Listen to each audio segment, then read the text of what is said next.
नमस्कार। आमर cooking channel आमर रंधा घर के मैं आपण मन के बहुत बहुत स्वागत करू छे। आज मैं आपण मन का लगी नहीं कि आसी छे बहुत ही स्वादिया रेसिपी गोटा पटल आलू रसार ई रेसिपी गरम गरम आपण माने भात रोटी पराठा संगे आपण माने सर्व करि पारबे। ए रेसिपी बहुत ही बढ़िया लगबा। आ आपण माने वीडियो के एंड तक देखुन आ ई प्रोसेस रे आपण माने निहाती भाबरे थरे ट्राई करबे। आशा करू छे रेसिपी आपण मन के निहाती भाबरे पसंद आबा। आज रे रेसिपी आपण मन के टिके भी जदि पसंद आसले लाइक गुटे निहाती करबे। चैनल रे नुआ ताहले आमर रंधाघर चैनल के सब्सक्राइब करबा लगी बिल्कुल भी नहीं भूलबे। ताहले चलन डेरी नहीं करी कि स्वादिया गोटा पटल आलू रसार ई रेसिपी हमें आरंभ करमा। तो इने मुई आपण मन के देखि दउछे गुटे बड़ साइज रो प्लेट रे मुई नहीं जाई छे। बड़ साइज रो दुईटा आलू नहीं जाई छे। तार चुपा फर्स्ट बाहर कर देइथिली। अब बहुत भल भाबरे धोई देइथिली। धोई साला परे मुई एंता लंबा लंबा पीसेस रे टिके मोटा मोटा साइज रे काटी देइ छे। देखि पारुथिबे आपण माने। आ ई साइड रे मुई नहीं जाई छे पोटल। पोटल के भी बहुत भल भाबरे मुई धोई देइथिली। धोई साला परे तार ऊपर लेयाटा इने मुई बाहर करि देइ छे। देखि पारुथिबे आपण माने भी पोटल रे ऊपर लेयाटा टिके टिके एंता बाहर करि देबे। तो तरकारी खाइबार लगे बहुत ही बढ़िया लगबा। आ एंता मझी रे मुई टिके काटी देइ छे। देखि पारुथिबे आपण माने सब पोटल के मुई भल करी एंता टिके टिके काटी देइ छे मझी रे। आपण माने भी एंता काटी के टिके यूज करबे तो तरकारी बहुत ही बढ़िया लगबा।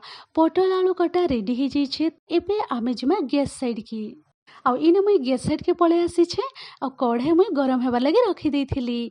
कढ़े हल्का रे गरम हे जाई छे। 2 बड़ चामच मुई इने तेल ऐड करि दउ छे। तेल इने मुई रिफाइन तेल नै जाई छे। आ पोटल आ आलू के आमे टिके फ्राई करमा सेथि लगी टिके इने मुई बेसी तेल यूज करू छे।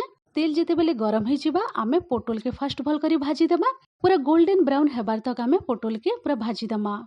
तो इने देखि पारुथिबे 3 टू 4 मिनिट पाखापाखि हे जाई छे। मीडियम फ्लेम रे मुई पोटल के बहुत भल भाबरे फ्राई करि देइ छे। पूरा बढ़िया कलर भी पले आसी छे। तो चलो पोटल भजा रेडी हो जाई छे। एबे आमे पोटल सब के गोटे प्लेट रे सब साइड करी के रखी दमा। और सेम प्रोसेस रे आमे आलू के भी भाजी दमा। तो इने देखि पारुथिबे सब आलू के मुई तेल रे ऐड करि देइ छे। आ बहुत भल भाबरे आमे एंता भाजी के आमे रेडी करी दमा। तो देखि पारुथिबे इने 3 मिनिट पाखापाखि हे जाई छे। आलू रा कलर भी चेंज हो जाई छे। पूरा गोल्डन ब्राउन हो जाई छे। देखि पारुथिबे आलू फ्राई भी रेडी हो जाई छे। आलू के भी प्लेट रे साइड करी के रखी दउ छे। तो चलून आउ थरे कढ़ई बहुत भल भाबरे गरम हेबा लगी मुई छाड़ी देइथिली। कढ़ई हल्का रे गरम हे जाई छे। एबे आमे तेल ऐड करि दमा। गुटे बड़ चामच पाखापाखि मुई तेल ऐड करि दउ छे। आ तेल के आमे गरम हेबा लगी छाड़ी दमा। हल्का रे तेल एबे गरम हे जाई छे। तो चलून ई पॉइंट रे मुई ऐड करि दउ छे गोटा गरम मसला सबु। तेजपत्ता नै जाई छे, जीरा, दालचीनी आउ इलायची नै जाई छे।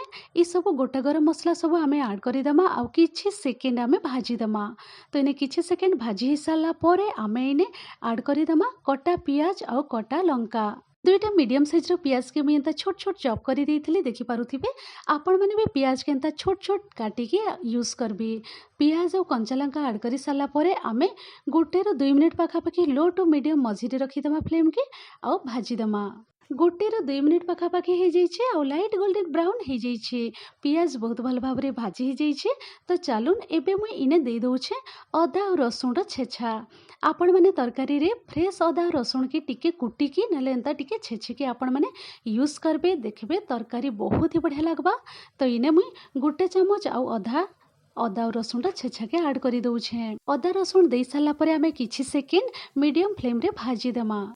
अदा और रसुण छेछा किछि सेकेंड भाजी ही साला परे एबे मुई इने देइ दउ छे टोमाटो। टोमाटो के मुई भल करी धोई देइथिली। आ ग्रेट करी के मुई नै जाई छे। आपण माने ग्राइंड करी के भी टोमाटो यूज करि पारबे।